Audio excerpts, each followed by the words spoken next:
नमस्कार दोस्तों, एस्ट्रो अर्पित में आपका स्वागत है। आज मैं आपको बताने वाला हूँ रमा एकादशी के बारे में। रमा एकादशी जो कि नवंबर महीने में पड़ने वाली है और इस एकादशी का विशेष महत्व क्यों है और यह एकादशी 2 दिन क्यों पड़ रही है, आइए इस विषय में हम जानते हैं। मित्रों, रमा एकादशी के व्रत को समाप्त करने को पारायण कहते हैं।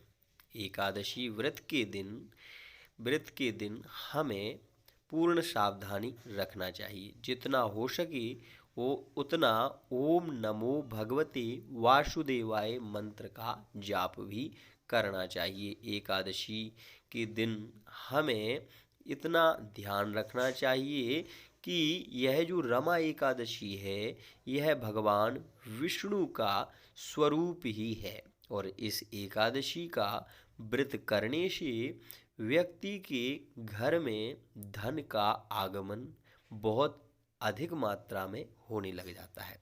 यह भी मानना है शास्त्रों का कि चतुर्मास की अंतिम एकादशी होने से इसे रमा मतलब लक्ष्मी जी के साथ में भगवान विष्णु का संयोग भी कहा जाता है। इस एकादशी के एक व्रत करने से भगवती लक्ष्मी की विशेष कृपा होती है।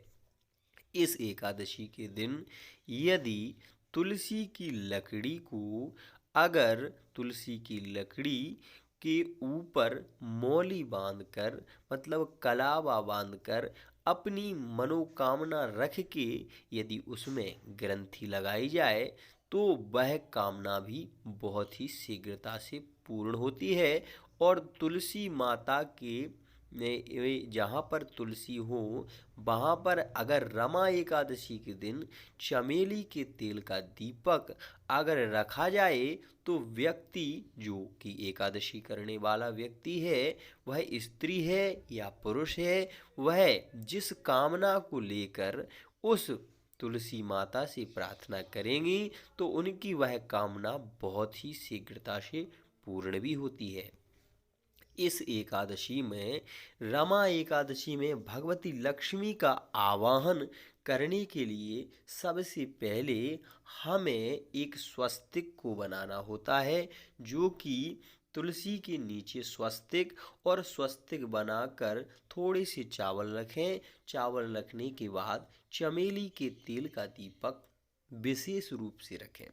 तो ऐसी मान्यता है कि रमा एकादशी का व्रत करने से और इस दिन तुलसी माता का ध्यान कर दीपक प्रज्वलित करने से घर में धन का आगमन होता है और दोष की निवृत्ति होती है, वास्तु दोष का निवारण होता है, परिवार में कोई स्थिति बिगड़ती नहीं है और अगर स्वास्थ्य में कोई हलचल है तो उसमें भी सुधार होता है। रमा एकादशी 2 दिन रहने वाली है, जो कि 31 अक्टूबर को यह एकादशी का प्रारंभ होगा और द्वादशी मतलब एकादशी का प्रारंभ और दूसरे जो दिन 2:27 पर इसका पारायण किया जाएगा। वहीं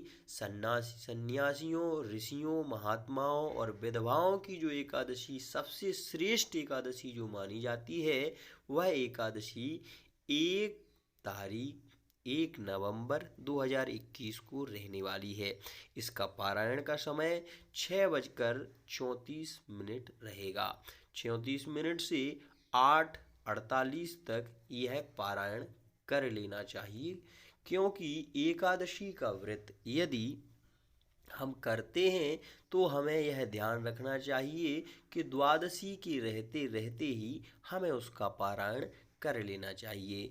क्योंकि अगर हम एकादशी और द्वादशी में अगर पारायण नहीं करते तो फिर उसका दोष हमें लगता है, क्योंकि एकादशी के जो स्वामी हैं वह विश्वेदेवा हैं और द्वादशी के भगवान विष्णु स्वामी तिथि के स्वामी हैं।